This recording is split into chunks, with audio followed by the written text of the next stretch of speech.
The Republican organization, because it's not a party, does not care about your children and doesn't care if they die. Because they care more about checks from the NRA than they do about 19 massacred children. The only reason they are not doing it is because of apathy about the deaths of those kids and cowardice. That is it. Today, we're going to talk about gun control and how the left, how the media, essentially they weaponize a bunch of talking points and then how that bleeds down to the lowest levels of the American body politic, particularly the moral message the left likes to push, which is that if you oppose their gun control agenda, it's because you don't care if kids die. We'll talk about all of that in a second. This video is sponsored by Ring. They are so focused on tearing down the left that they're forgetting what's important. And what is that? The kids. We can still keep our rights, but the kids, they're just more concerned on their own personal, wealth, I guess, that they just disregard the fact that there are children dying. Man, you can see the narrative just bleed right down. They don't care about kids. They don't care about kids dying. They're being paid off by the NRA. That's the reason they don't care about kids dying. It's all just a lie. It's a lie promulgated, promoted by the media and by left-wingers in the media who don't want you to actually think about policy or whether the policy is likely to work. They just want to claim that if you disagree with them, it's because you hate kids or you want kids to die, and it's just such garbage. It's just absolute moral blackmail. 26 years ago, Scotland had a school shooting that killed 16 kids and a teacher, and the government responded by enacting gun control legislation. And there hasn't been a school shooting in Scotland since then. I can't remember what European country it was, but they haven't had a shooting in, I think, 30 years or something like that. When Jimmy Kimmel suggests that the gun control in the wake of a Scotland mass shooting is what has prevented future mass shootings, there's not enough evidence to actually prove that. The reason being the shootings beforehand were incredibly rare. There's an entire article from Leah Librescu a few years ago. She used to be a gun control advocate, pointing out that when you look at things like Scotland or Australia, and there is a singular mass shooting, like one every 10 years, and then you pass a law, and then there hasn't been one since, that's not enough evidence to suggest that it's the gun control that actually fixed the problem. Imagine if we launched a national campaign like what Australia did in the 90s when it confiscated 650,000 guns, and as a result, gun deaths plummeted. How come Australia did it? We, the USA, who are we? We're supposed to be the best, and we're not anymore. So Australia had a mandatory gun buyback program. Only 1/3 of the guns that were in circulation were actually handed over, so 2/3 of those guns are still in circulation. There's no clear correlation between the Australian gun buyback and the decline in gun violence in Australia. A major bill has been announced which would ban the new sales of handguns and allow the government to forcefully buy back assault rifles in Canada. We should point out here that Justin Trudeau has literally said, the Prime Minister of Canada, that there is no right to self-defense of the gun in Canada. Very, very different set of circumstances in Canada. People are much more compliant when it comes to the government taking away their rights. There is no quote-unquote right to Second Amendment ownership. But at least, it points to Trevor Noah for saying what he actually wants, which is full-scale gun confiscation in the United States while his studio is protected by armed guards outside. America has more mass shootings than any peer nation in the world because we have more guns than any other peer nation in the world. Presumably that is true. We do have more guns than other countries. But that does not mean that that's the only type of violence that is done. You actually have to look at how other crimes stack up in other countries.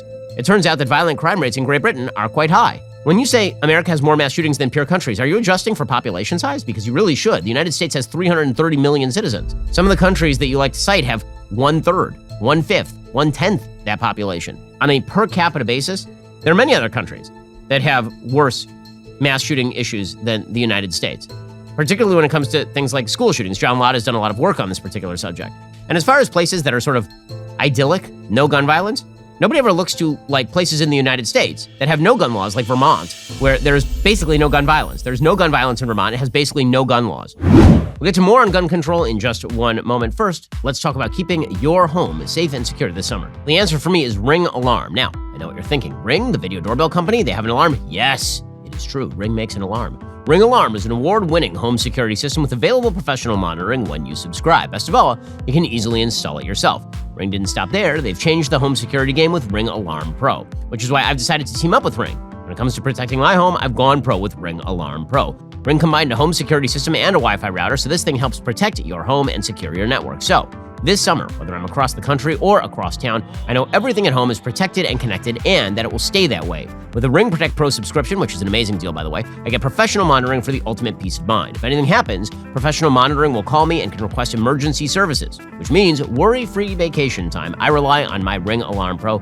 You will too. Ring.com/Ben Shapiro. That's ring.com/Ben Shapiro to get started. A semi-automatic rifle, an AR-15. Police say he used an AR-15 assault rifle. He was armed with an AR-15 assault-style rifle. What other purpose is there for an AR-15 other than killing people? You know, I don't care how dangerous your neighborhood is. You don't need an AR-15 or any other type of assault rifle to, protect your household. AR-15s or AK-47s, anything like that, it just seems unnecessary. I think you should definitely ban AR-15s 100%.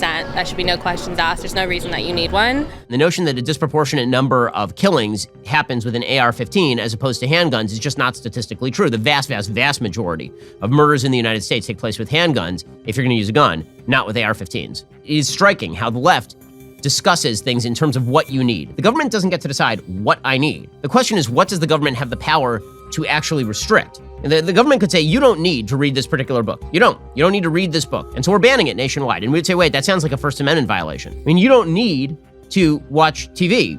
I mean, what things do you actually need in life? Pretty limited number of things you actually need in life. But that's not how we gauge what our rights are in the United States. And we're raising the age of semi-automatic weapons so no 18-year-old can walk in on their birthday and walk out with an AR-15.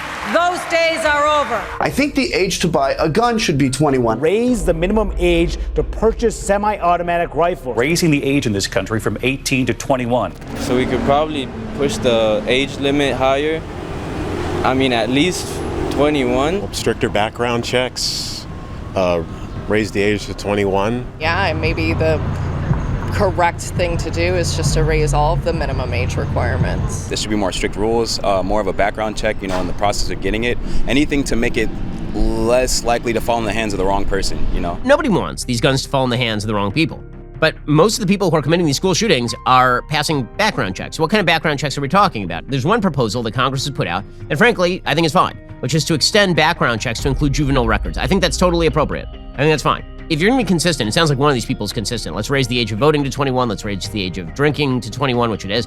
Let's raise the age of buying guns to 21. If you want to be consistent about that, and now the new definition of adulthood is 21, so be it. I think that's actually a conversation that we can have, but you don't want to do any of that stuff. It really is amazing. There is no converse to this, by the way. You don't see people on the right saying, you disagree with me about armed cops in schools. It's probably because you want kids to die. No, maybe you just disagree on policy. And maybe I don't understand why you disagree on policy, but I'm not claiming that Jason Johnson wants kids to be murdered. But the left apparently has no problems claiming that, and then it bleeds right on down to the public because, again, the emotivism that is part of the American political scene, emotivism is the ascription of emotional motivation for every action. Right? It's not that you have a rational argument. It's that I can see that your motives are bad, that your emotions are controlling you. That sort of stuff is really ugly.